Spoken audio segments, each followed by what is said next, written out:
Pardi દમણી ઝાપા highway પર container નીચે આવી જતા બાઇક સવાર દંપતીનું મોત। ઊંચા નીચા રોડના કારણે બાઇક ચાલકે સંતુલન ગુમાવ્યું। અકસ્માત બાદ કન્ટેનર ચાલક ફરાર।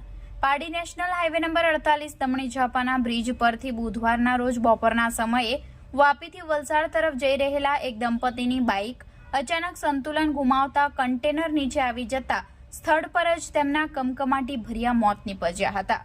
પ્રાપ્ત વિગત મુજબ દંપતી Honda sign bike number DN09G5747 પર સવાર હતા અને દમણી ઝાપાના બ્રિજ પરથી પસાર થઈ રહ્યા હતા।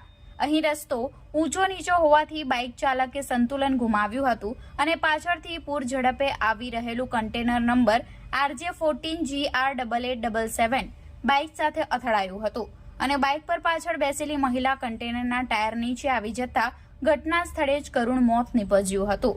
જ્યારે બાઇક ચલાવી રહેલા પુરુષને ગંભીર ઈજા થતા તેને તાત્કાલિક 108 મારફતે નજીકની સરકારી હોસ્પિટલમાં ખસેડવામાં આવ્યો, પરંતુ સારવાર મળે તે પહેલા જ મોત નીપજ્યું। અકસ્માત બાદ કન્ટેનર ચાલક કન્ટેનર સ્થળ પર મૂકી ફરાર થઈ ગયો હતો।